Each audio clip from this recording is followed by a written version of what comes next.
Hi hello నమస్తే అండి. Welcome back to my channel Nayaki's kitchen. ఈరోజు మా ఇంట్లో ప్రతి పెళ్ళిళ్ళల్లోనూ ఫంక్షన్స్లోనూ వెజిటేరియన్లో స్పెషల్గా కర్రీ ఏముంటుందండి? వంకాయ కుర్మా. అది ఈరోజు మన ఇంట్లో చేయబోతున్నాను. సో మా ఇంట్లో వంకాయ చెట్టు ఉంది. చెట్టుకి చక్కగా వంకాయలు కాచాయి. సో అవి కోసుకొని దాన్ని కుర్మా చేసుకున్నాం. మొన్న పచ్చడి చేసుకున్నాం కదా, ఈరోజు కుర్మా చేసుకుందాం. సో నేను ఎలా చేస్తానన్నది ఒకసారి చూద్దాం రండి. వంకాయల్ని కట్ చేసుకొని ఉప్పు పసుపు నీళ్ళల్లో వేసుకొని కనరెక్కకుండా సో ఒక మూకుడు తీసుకొని అందులో నూనె పోసుకొని తగినంత ఉప్పు పసుపు వేసుకొని కలుపుకుంటున్నాను. డీప్ ఫ్రైగా ఏం చేయట్లేదండి. జస్ట్ కొద్దిగా మగ్గని మనం వంకాయ పచ్చడికి ఎంత వేసుకుంటామో అంత నూనె వేసుకొని మగ్గించుకుంటున్నాను.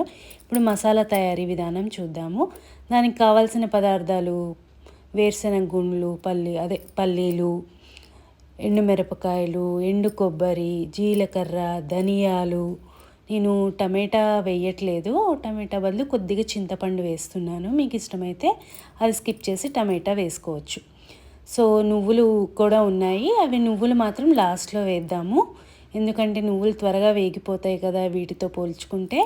సో ఇవి దోరగా సిమ్లో పెట్టుకొని సువాసన వచ్చే విధంగా వేయించుకొని లాస్ట్లో నువ్వులు కూడా వేసి వేయించుకుందాం. ఇప్పుడు గరం మసాలా దినుసులు కూడా కొద్దిగా తగినంత వేస్తున్నాను. వేసి ఇవన్నీ దోరగా వేయించుకొని లాస్ట్లో నువ్వులు కూడా వేసుకొని ఒకసారి వేయించుకొని మిక్సీ పట్టేసుకుందాం.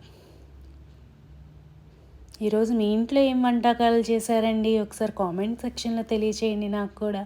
మీరు వంకాయ ఏ విధంగా చేస్తారు? వంకాయ కుర్మా కానీ గుత్తి వంకాయ ఒకసారి నాకు కూడా తెలియచేయండి. సో ఇప్పుడు మిక్సీ పట్టేసి మెత్తటి కొద్దిగా తగినంత నీరు పోసుకొని పేస్ట్ చేసుకొని పక్కన పెట్టుకోవాలి. ఈ మసాలా పేస్ట్ ఉంటే చాలండి, 5 నిమిషాల్లో అయిపోతుంది ఈ వంట.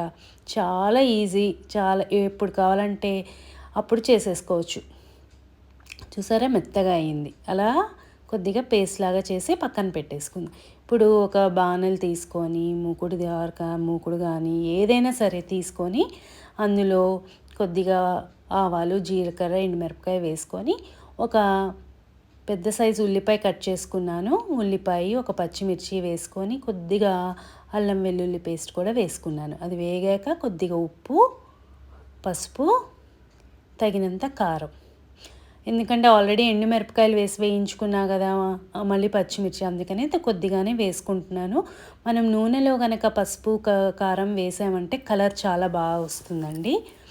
సో ఇప్పుడు మనం చేసి పెట్టుకున్న మసాలా పేస్ట్ని కూడా ఇందులో వేసేసుకొని కొద్దిగా మిక్సీ జార్లో వాటర్ పోసి తిప్పుకున్నాను. ఆ వాటర్ కూడా ఇందులో పోసేసుకొని కొద్దిగా పచ్చివాసన పోయేదాకా ఉడికించుకుందాం. ఇలా మధ్య మధ్యలో ఒక్కొక్కసారి కలుపుకోవాలి. వేరుశనగ పేస్ట్ కాబట్టి కింద అంటుకుంటుంది, జాగ్రత్తగా చూసుకొని కలుపుకుంటూ ఉండండి. నేను 1 స్పూన్ గరం మసాలా వేసాను. ధనియాల పొడి, జీలకర్ర పొడి వేయట్లేదు, ఆల్రెడీ అవి వేయించి ఇప్పుడు మిక్సీ పట్టేసుకున్నాం కదా, అందుకని వేయట్లేదు. చూసారా అలా నూనె తేలాలన్నమాట. నేను డీప్ ఫ్రై ఎందుకు చేయలేదంటే ఆల్రెడీ వేరుశనగలు, నువ్వులు, ఎండు కొబ్బరి వీటిలో నుంచి ఆయిల్ రిలీజ్ అవుతుంది కదా, అందుకని జస్ట్ కొద్దిగా మగ్గించుకున్నాను అంతే.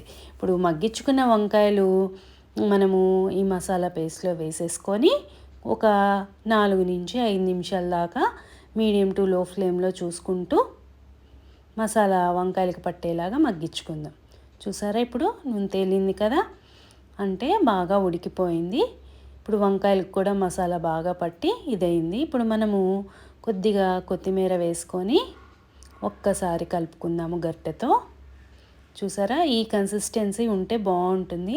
మనకి పలావ్లో కానీ బగారా రైస్లో కానీ దేనిలోకైనా సూపర్ ఉంటుందండి. చపాతీ, రోటీ, పుల్కా, ఏదైనా జీరా రైస్, వీటన్నిటిలోకి కుర్మా చాలా బాగుంటుంది. మీకు నచ్చిందా? మీకు కూడా ఇలాంటి రెసిపీస్ కావాలి అనుకుంటే నా ఛానల్ని సబ్స్క్రైబ్ చేయండి, లైక్ చేయండి, కామెంట్ చేయండి, షేర్ చేయండి. Thanks for watching.